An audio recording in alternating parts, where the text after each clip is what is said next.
What's up? This is Derek from Mayday Parade. You're watching Front Row Live Entertainment. Hey guys, Rob here with Front Row Live Entertainment. I'm hanging out with Derek Sanders of Mayday Parade. How you doing, man? I'm doing great. How you doing? Doing great, man. I was just telling him on the way here, I haven't seen you since, I want to say 2008. It was the Alisana Mayday Parade tour. Yeah, man. Yeah, it's been a while. Yeah. You guys have been, since then, you guys have been just, names going everywhere. You guys have been doing a lot. Thanks, man. Yeah, we've been pretty busy. Pretty much. I mean, we've been in this band for a little over 6 years now, and that whole 6 years has been mostly touring and staying pretty constantly busy. So yeah.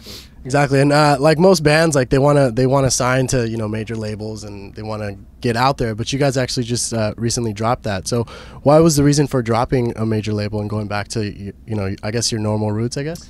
Yeah, I think it just made more sense for us. I mean, I feel like we kind of maybe get lost with like the whole major label stuff whenever there's these these huge artists and these big radio artists, and that's just not really the kind of band that I guess we are. And I think that we kind of fit like with Fearless. You know what I mean? When we were on Fearless, it was just a really comfortable fit, and I think that it just works better for us on an indie label. So. And you guys get to do what you guys want to do, correct? Yeah, exactly. We kind of have more say and. The whole like creative aspect of everything, and I think that's kind of it's pretty important to us, So. Okay, and then this your third album, you guys actually self-titled it.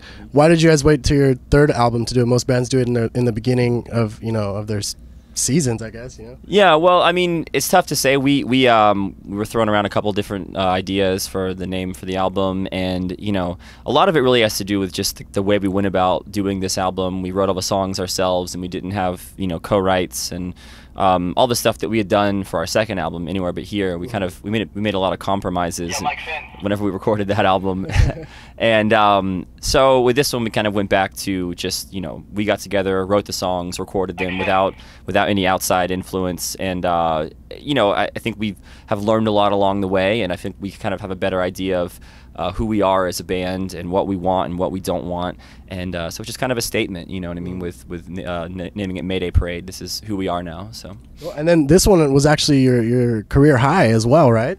I mean, yeah, it's been doing great. We're very lucky, very fortunate to still be able to put out albums and have them be successful, and playing the songs live on the tour is awesome. A lot of people are singing along and just getting really into it, so everything feels great. It's really good. Yeah. And as far as most personal, because this you had mentioned this was your most personal record, so is it most personal because while you've been on tour, you've actually learned more about yourself, or is it just now that you're actually like breaking the ice and feeling better about opening up? Yeah, I think it's a little bit of both, a little bit of everything, just like growing up, and just like I said, I think we've really kind of learned a whole lot over these years, and I don't know, like well, especially not having the co-writes and stuff. That was a big problem with doing the songs for Anywhere But Here, is that we didn't connect with the songs as much because they weren't Mayday Parade, because we had most of them co-written with these other people that were it was a cool experience, but they don't really know anything about your band. They don't know anything about your music, what you stand for, or anything. They're just trying to help you write a song, and everything's kind of forced, and you just wind up with these songs that you don't believe in as much as I think the music that we create together. So yeah. So do you guys play any of the second album on your tours, or do you guys try and just not use it? We do. We play 2 songs off Anywhere But Here on this tour, and there are songs that I love on that album, and there are parts of songs that I love, and it's just I think we're not as stoked about that record as I think we could have been. So exactly. Yeah. And I have been noticing the umbrella. So what is the significance of the red umbrella?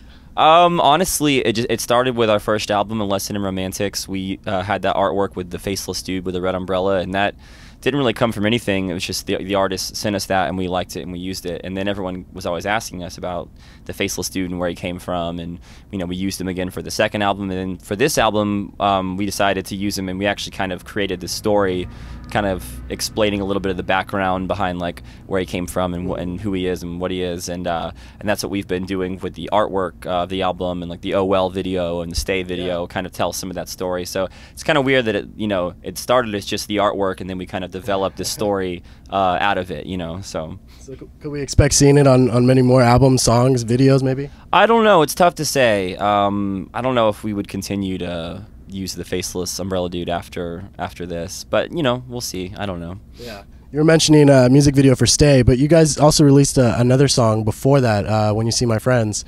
Are you guys not doing any music videos with that, or is that going to be later on? How come you guys chose to do Stay?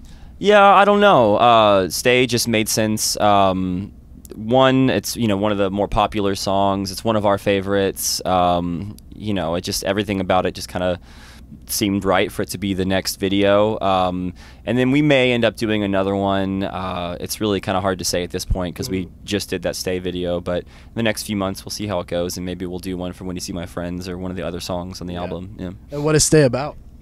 A lot of the songs on the album are, at least the songs that I wrote, are about just a handful of different things. I mean, really the last few years of my life, and a few different people, you know, relationships that I've had, just people that have impacted my life a lot. And I know it's kind of broad and generalized, but just a lot of the album has just been, you know, reflecting on those things and thinking about all that, you know. So okay. And then you guys just shot a music video. When would we be expecting that? I noticed a lot of the fans keep asking for that.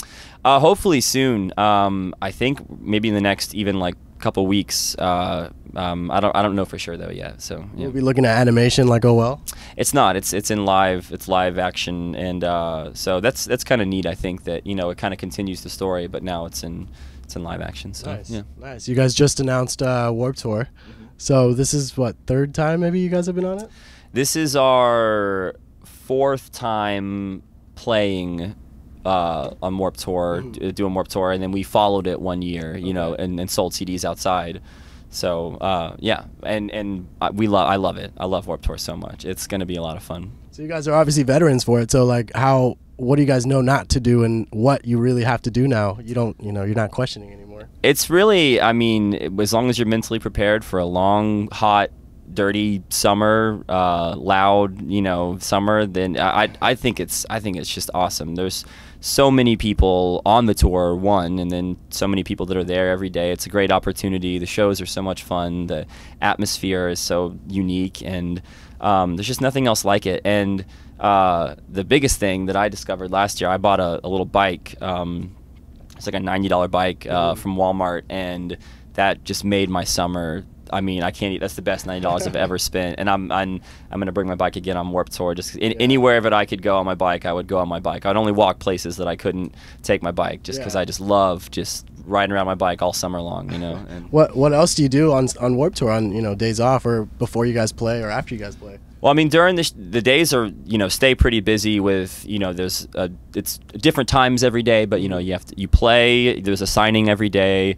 We do acoustic sets a lot of times. You have catering for lunch and dinner, but you know, so there's a lot of things that you have to like schedule in through the day, you know, and then in between that, just, you know, hanging out. There's tons of friends on the tour that you know, bands that you've toured with in the past, or bands that you meet on the tour, or just different people, and so just lots of hanging out, having a good time, and just staying busy. So cool. And this tour has this is what, almost 2 weeks into the tour?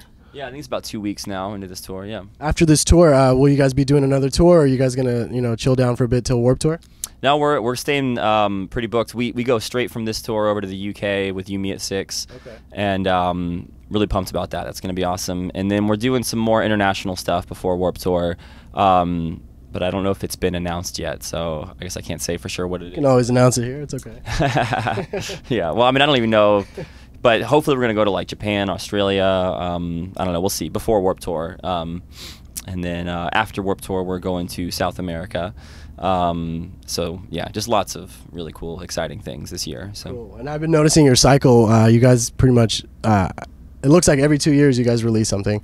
So right now, this is the year you guys are touring for this record. So are you still writing? Are you still looking at a new album already, or it's still far away for you? It's kind of the same, where at this point, you know, we all kind of, you know, we have the acoustic guitar here on the bus, and we all just kind of will come up with ideas. And then at some point, it'll be a while. I'm thinking maybe January of 2013, because, you know, we'll tour most of this year. Yeah. And then maybe in January, we might get together and start putting those ideas together as a band. But until then, yeah, as of now, I'm kind of been excited about working on some new stuff, and just getting into that, you know, whole thing again, you know. So yeah. Exactly. Well, cool. Well, I appreciate you hanging out with us. I know you're busy. It looks crazy outside. Pretty pretty packed with people. Yeah, So for sure. We look forward to seeing you maybe Warped Tour next time. Yeah. And you guys be sure to check them out. If they hit your city, be sure to catch them. They're on tour with We the Kings, and we'll see you guys soon.